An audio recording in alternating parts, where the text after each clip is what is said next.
alors Moussa dafa am quelques problèmes yoo xam ne dafa am par rapport ak protocole de reprise bi nga xam ne moom ngeen d'accordoon ak l'ancien recteur. ñu fàttali ne am na benn recteur bu bees boo xam ne moo am université Cheikh Anta Diop de Dakar. mu mel ni amul continuité par rapport ak li ngeen njëkkoon discuter. ak Thioub par rapport ak li nga xam ne mooy lu yees di am naka la mbir mi tëddee véritablement. bon tout à fait loolu lañ mën a wax puisque pour ñun administration continuité la ñun les étudiants on est les premiers à réclamer un retour parce que quoi qu'on puisse dire nit ku jóge seen kër say parents yaakaar la nga ñëw inscrire c'est pour jàng maintenant mbas mi bi mu ñëwee ñu xam ne nattu yàlla la mais tamit yàlla bu la nattoo c'est pour que yow nga am loo xam ne da nga ko ci jànge l'administration daf ñu waxoon ñu retourner dem toog maintenant bi ñu toogee toogaay bi yàgg le président de la république génn ne il faut apprendre à vivre avec le virus donc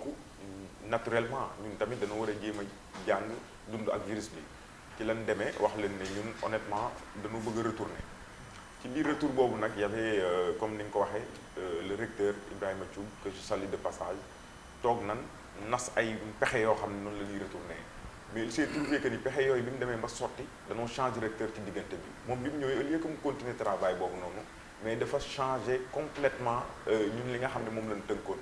ñëw def ay propositions puisque bu ñu umpale ne. balaa ngay egg foofu lan moo nekkoon le contenu. ci li nga xam ne moom ngeen d'accordoon ak Ibrahima Thioub. bon contenu bi lenn la rek mooy que ni ñun dañoo bëggoon une reprise globale boo xam ne dañ koy encadrer avec les autorités sanitaires avec les autorités de l'administration du COUL et les autorités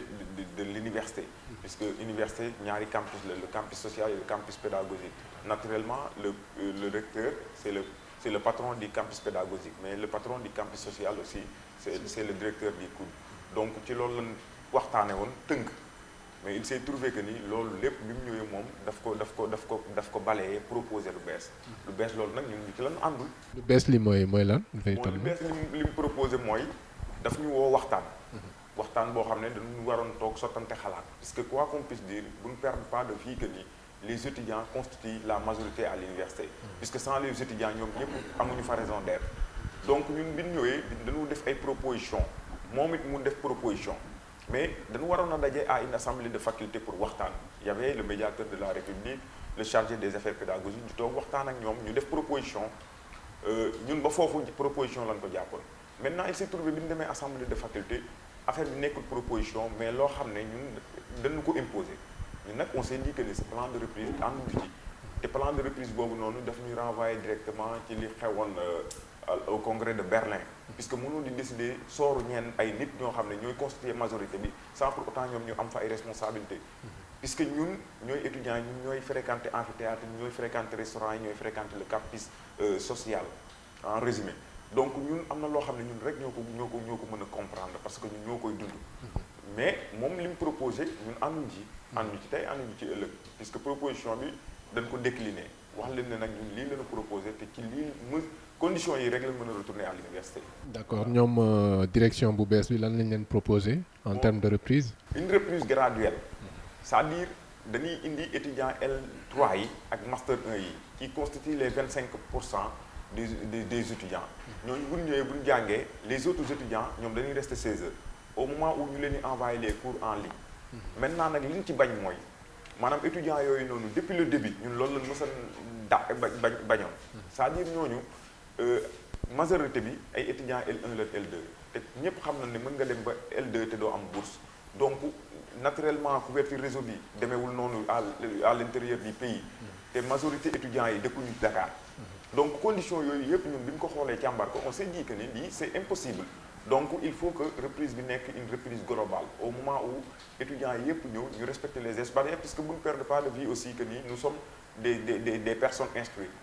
xam nan en réalité comment prendre ses responsabilités donc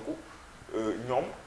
bu ñu bañalee loolu c'est comme si que ni ñoom dañu sous-estimer alors que loolu dañ ko refuser catégoriquement on ne veut pas une rupture d'égalité li ñu bëgg mooy ñëpp dajaloo dem jàngiwaat ñu respecter les gestes barrières avec toute responsabilité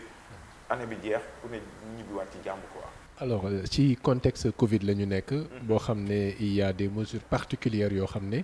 dañ koy jël ci différents endroits du pays. rawatina ci écoles yi ci universités yi. bu ñu jëlee exemple université Cheikh Anta Diop xam nañ naturellement lu fay xew. rassemblement yi des fois li nga xam ne mooy dajaloo bi. ci chambre yi ci resto yi. ci yenn amphi yi surtout ci amphi yi. alors est-ce que reprise graduelle boobu jàpp leen ne. ci contexte particulier bi nga xam ne moom la ñu nekk jàpp leen ne moo gën dans une certaine mesure pour éviter peut-être propagation virus bi. Bon dans une certaine mesure nga wax mais ñun honnêtement loolu dañ plan boobu dañ koy décliner puisque quoi qu'on puisse dire tey jii nii ñun ñëpp on est des citoyens sénégalais. boo permettre transport en commun yi dox permettre marché yi ubbi permettre jumaa yi nit ñi ci julli. tout en respectant les mesures donc war nga mën a permettre l'université. oui mais effectif bi ñu am ci université yi nekkul yi nekk ci marché bi wala ci jàkk yi et cetera. mais on a plus puisque am na marché yi bu ñu nee marché yëpp. marché yëpp bu ñu ubbee effectif ya fay daje moo ëpp fuuf étudiants yi. te mën naa ne foofu y a des personnes yoo xam ne tey jii nii ñun niveau intellectuel bi ñu am ñoom amuñu ko. maanaam ñoom bu ñuy soucié wu ci suñu avenir ak suñu dund ñun ñoo leen ci gën a soucié wu quoi. puisque ñun dañu jàpp ne l'étudiant il est assez mature majeur et vacciné. pour mën a respecter les mesures barrières. puisque c'est sa vie qui est en danger donc nit koo xam ne dundam dafa nekk en danger kooku boo nekk ko respecter les mesures barrières surtout mu nekk un intellectuel de surcroît. donc mën nañ rafet njort ne mën na ko respecter. voilà alors ci wàllu rassemblement yooyu ba léegi am na dispositif yoo xam ne ministère de l'enseignement supérieur annoncé na ko pour faire respecter ko. pour éviter propagation virus bi est-ce que jàpp ngeen ni 1er septembre bi nga xam ne moom la ñu jàpp mardi prochain. war nañ ci mën a reprendre cours yi d'une manière effective ba du am benn problème. tout à fait puisque quoi qu'on puisse dire je tenais à le dire aussi féliciter de passage le directeur du COUD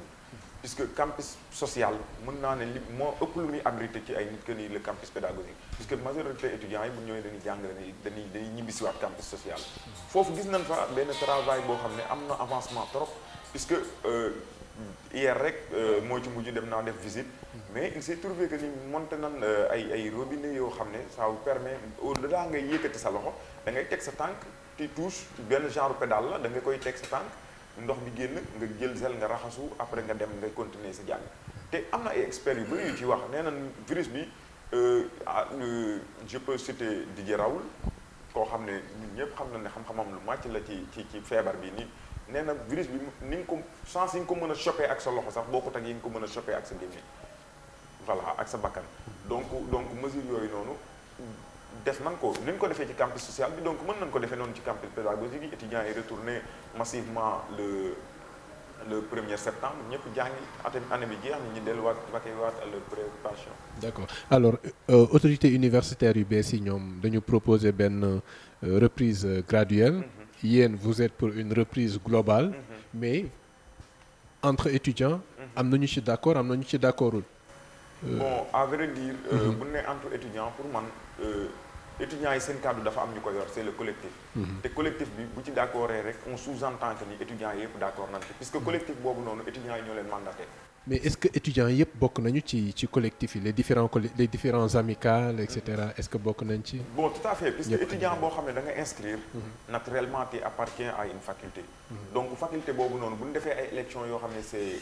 libre et transparente am ñoo xam ne ñoom la ñu fal ñooñu donc bu ñu ñëwee on suppose que ni yow mi nga xam ne da nga inscrit ci faculté boobu naturellement vous êtes membre de cette amicale puisque dès que vous avez fait votre inscription rek vous êtes membre de l'amicale. donc amicale yooyu noonu ñoo dem def élection étudiants yi ñoo leen fal donc ñooñu bu ñu décider ils décident au nom des étudiants mais pas à titre personnel. D'accord alors reprise globale bi Moussa dama bëgg nga wax ma véritablement lan mooy enjeu yi. lan moo war a doon importance bi pour les étudiants parce que ça paraît un peu paradoxal que ñu ne ci contexte Covid lañ nekk. feebar bi virus bi bëggul rassemblement. fu rassemblement am dafay ñëw tasaaroo fa. wàllante ko. lan nga ñu mën a wax ci le fait que ngeen gis ne ci contexte bu ñu nekk particulièrement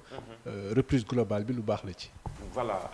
vous savez université dafa am benn couche boo xam ne moo gën a vulnérable mooy les étudiants du premier cycle L1 L2 L3 ñooñu changement la koy wax dañu nekk ci ay conditions yoo xam ne ñun conditions yi nekk ñoom mën nañ ci bañ nekkuñu ci sax d'ailleurs mbaa ñi ci nekk mën nañ ne il constitue les 35% am téléphone Android dëkk ci ay zones yoo xam ne am na couverture réseau donc ñooñu buñ leen te ñooñu ñoom lañ fi nekkal parce que ñooy suñuy rakk donc ñooñu buñ leen bàyyee ci kër yi ñu ne dañ leen di envoyé cours yi amaana am na ñoo xam ne duñ ci jot amaana am na ñoo xam ne buñ ci jotee fi ñu nekk amul couverture réseau donc ñooñu bu boobaa dañ leen di sacrifier te comme que ñun étudiants yi lañ fi nekkal donc dañuy prendre couche bi nga xam ne moo gën a vulnérable ñu jéem ko yëkkati ñoom ñu gis ci seen bopp daal. Alors discussion yi avec les nouvelles autorités universitaires est-ce que jot nañ leen impliqué ci waxtaan bi nga xam ne yow nee nga dañ leen imposer benn plan de reprise est-ce que jot nañ leen impliqué ci plan boobu nga xam ne élaboré nañ ko. Bon impliqué nañ ñu ci mais comme li adage bi wax rek tout ce que tu fais pour moi sans moi est censé être contre moi puisque mënoo ne nit da ngay décider ci avenir am décider ci sooram toog tëju say bureau yu climatisé décider li ngay décider ne ko nii ngay demee te ñun ay mag yàlla jëm la donc xam nañ li ñu arrangé bi ñu ci associé mën nañ ne associé wuñ ñu sax à titre informatif la puisque bu ñu ci doon associé moment bi ñuy jël décision yi ci la ñuy woo ne nu kaa leen ñu xalaat nan la ñuy delloo bu boobaa ñun dinañ def suñuy proposition comme on l'avait fait avec l'ancien recteur mais il s'est trouvé que ñoom ñoo tëju def leen ñuy def donc ñun loolu ànduñu ci. D'accord alors ci reprise graduelle bi est-ce que vous n'auriez pas pensé que peut-être bu fekkee ne jël nañ les couches défavorisées ni nga ko waxee mooy L1 yi L2 yi et cetera wala boog ñi nga xam ne dëkk nañ ci ay zones yoo xam ne amul couverture réseau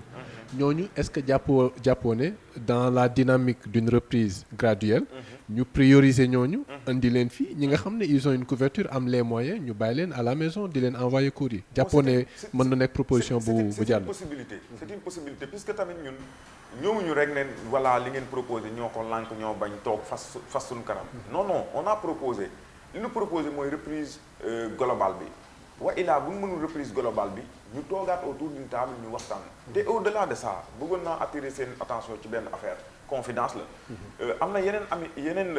université yoo xam ne actuellement ni dañoo ñëw joindre au combat puisque même problème yi ñu am ñoom nee nañ moom la ñu am je peux citer l'exemple de l'université Gaston Berger de Saint-Louis l'exemple de l'université Alioune Diop de Bambey au moment où je te parle ñu ngi jéem a xool nan la ñuy waxtaanee pour vraiment proposer un plan de reprise boo xam ne ça va arranger ñun li ñu wokk moo xuri ñëpp voilà. D'accord alors ci reprise globale bi ba tey am na ci ay professeurs yoo xam ne c'est des doyens ils ont plus de 60 ans ou près de 70 ans ñooñu est-ce que jàppoon ne ak reprise globale bi seen santé mën na menacé wu ak rassemblement yi nga xam ne mooy am ci amphi yi xam nañu réalité amphi fac droit particulièrement xam nañ ko ak les chapiteaux yi nga xam ne defaroon nañ ko pour désencombrer un peu les amphis officiels jàppoon ne mën na nekk menace pour ces doyens là. Bon je prends l'exemple de la faculté de droit bi nga cité puisque je salue de passage l'amicale mënuma féliciter sama bopp mais les étudiants nous ont félicité puisque ñun lorsqu'on était venu à l'université ci chapiteaux yooyu nga wax ci la nekkoon dans des conditions infernales mais ci suñu njàmbaarte ak suñu góorgóorlu ak ndimbalu yàlla suñu borom moo tax ñu dem ba tellu koo xam ne maanaam li ñu dundoon bëgguñu suñuy rakk dund ko ñu xeex ko ba amphi yi ñu réfectionné ko ba étudiants yi rejoindre amphi yooyu noonu donc ci professeurs yi ngay wax ay mag lan parce que Covid bi mag ñi la gën a mën a affecté donc mag ñooñu ñun mën naa ne étudiants yi amuñu sax rapport direct avec les professeurs. Même en temps de cours. Même en temps de cours. Ah ouais. Voilà puisque man mii nii di la wax man am naa cours yoo xam ne jàng naa ko professeur bi mosuma ko teg bët. C'est des cours à distance. La distance puisque ñun lorsqu'on était en première année on était plus de 2000 et quelques étudiants dans l'amphi. boo tardé ci ginnaaw ngay toog wa ilaa sax parfois da ngay génn pour mën di dégg professeur bi donc professeur boobu mënoo am accès direct ci moom. te au-delà am na ay cours TD comme les travaux dirigés. Mais benn nombre bu réduit la ñuy jël dugal ko ci benn salle bu yem foofu mën na respecter les distanciations sociales te foofu noonu mën naa ne professeurs yi fay servir majorité bi sont des jeunes comme nous puisque des profs de TD ay doctorants la ñuy doon des profs qui viennent fraîchement de soutenir leur thèse mais ba tey mënuñu sax am accès direct ak ñoom puisque le professeur buy ñëw day fekk boo nee cours da nga am cours 10 heures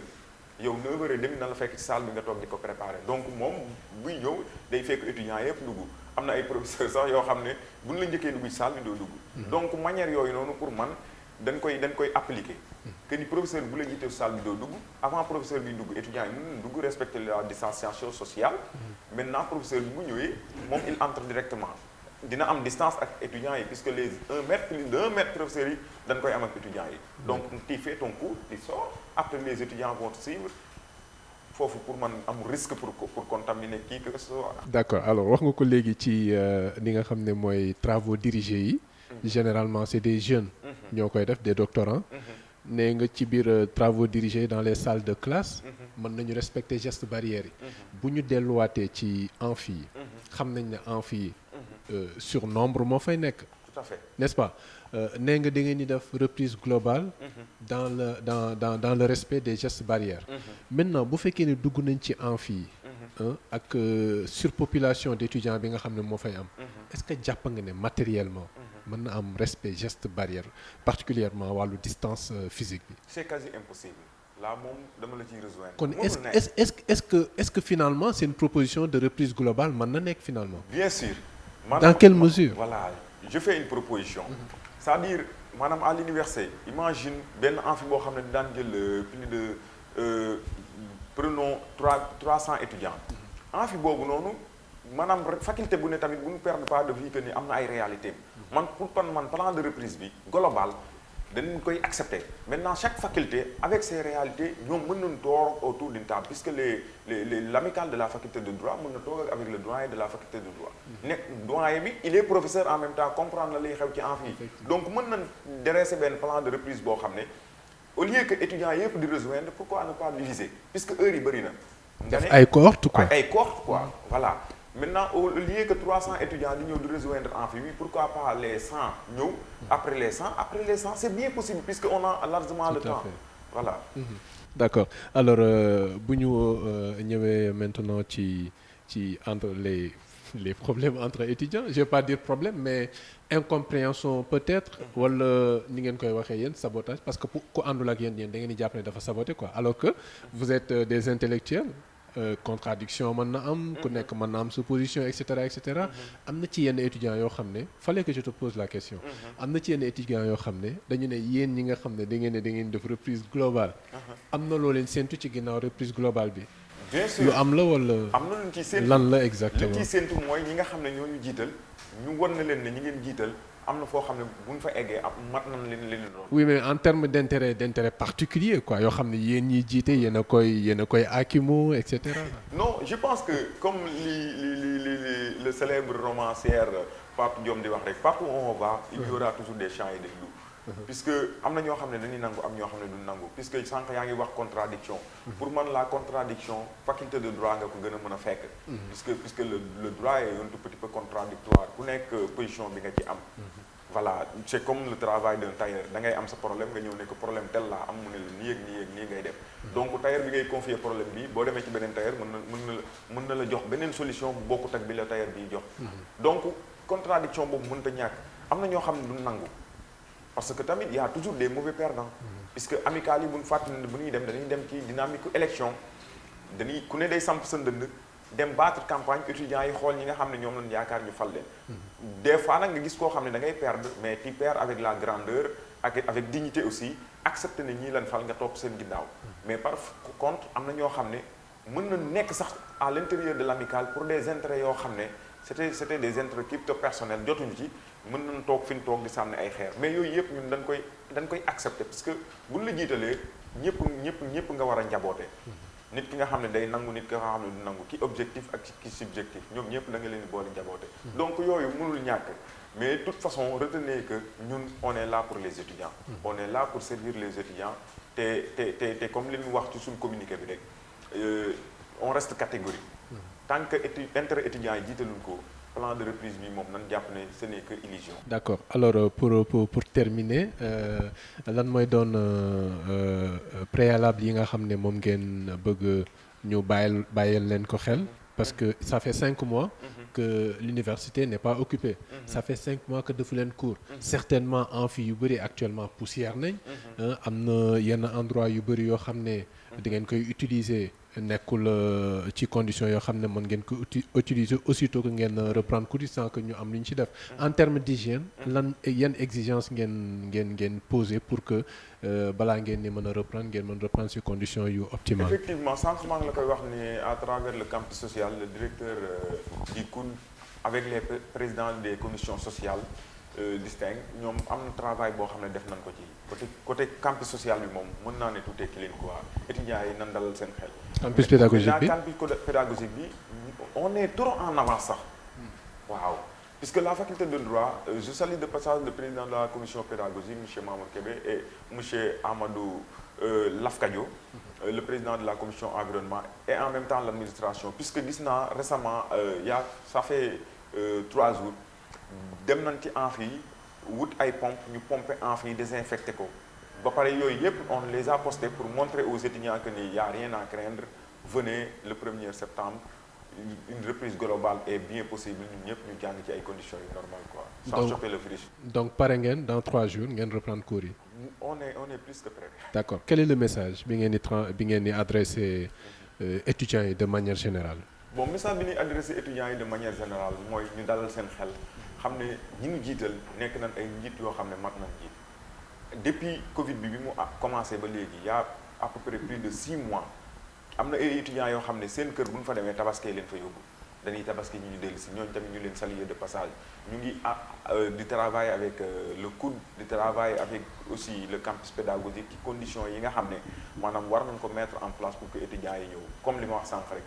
di dalal xelu étudiants yi yëpp di leen wax ne maanaam reprise globale bi nii c'est bien possible information yi ñuy jot tamit parfois mënul ñàkk comme li nga wax sànq da ngay gis ay intox yoo xam ne ça te fait mal yow mi nga xam ne tout le temps da ngay nekk sur le terrain xam li fa xew nga gis certains étudiants di poster yoo xam ne maanaam ñoom ñu ngi jaaxal seen kër yi xamuñu li xew en réalité sur le terrain loolu ça fait mal mais da ngay comprendre que ni booy jiite tamit il faut avoir un mental fort di leen wax ne mën nañu ñëw reprise globale le 1er septembre c'est bien possible ñi ngeen fal ay njiit la ñoo xam ne man nañ njiit te ñu ngi ciy travail bu baax. Alors autorité universitaire yi am nañ seen propre plan yéen am ngeen seen propre plan. ban message ngeen leen adressé ñoom. bon li leen di adressé mooy nekk kilifa tamit taxul nga am le monopole de la vérité. boo juumee da ngay accepter ne juum nga puisque tey jii nii comme li ma wax sànq rek ñun ñëpp ku ne boo rappelé woo le congrès de Berlin da ngay am lu la metti puisque ay nit la ñoo xam ne ñoo toog fi nu toog décider pour notre sort tey jii nii la balkanisation de l'Afrique foofu la jóge donc loolu ñoom buñ ko nangu puisque ni mu leen naqaree jàpp ne ñun noonu lan ñu prendre reprise bi ñu proposé naqaree donc c'est quasi impossible nanu ressaisir woo ñu bàyyi forcing bi puisque du jàll on est la majorité à l'université nan nu woo ñu toog ñu waxtaan ñun on a une proposition ñoom it am nañ benn proposition on peut fusionner nos propositions ci loo xam ne intérêt ku ne da nga ciy gis sa intérêt puisque pour man ñoom seen intérêt mooy suñu intérêt nit ñi retourner jàng année bi ñu sauvé ko ci loolu la ñuy xeex ñu nit ci loolu la ñuy xeex donc war ñu réeroo quoi te bu réeroo amoon rek c'est parce que waxtaan dafa amul au préalable donc ñu ngi leen di woo ñu toog waxtaan naa trouver un terrain d'entente. D'accord. Moussa Gueye Dessalines, yaay président commission finance bu faculté des lettres et amicale de la faculté de droit. ñu ngi lay jaajëfal. Merci beaucoup. jërëjëf kontaan naa trop. ci dalal bi ngeen ma dalal di leen remercier au nom de tous les étudiants. Merci. dox sa dox nekk ci say mbiru bopp te dara du la ump ci réew meeg ci àdduna si application Sénégal 7 indil na leen ko. waaw Apple Store ak Android nga koy télécharger ci sa iPhone sa smartphone sa tablette mbaa lépp luy portable bu mucc ayib rek te méngoog doxalinu jamono. xeetu xibaar bu mu mën a doon nag politique tàggat yaram xew-xewu jamono ak fu mu mën a xewee ci réew meeg ci bitim réew noonu nga koy yégee ci saasi ak ci ité bu mu la mën a fekk nag. àndal ak Sénégal 7 muy application booy télécharger rek. presse en ligne indil la beneen melo bu la tàggaleeg coono nde Sénégal 7 nee na la presse en ligne autrement.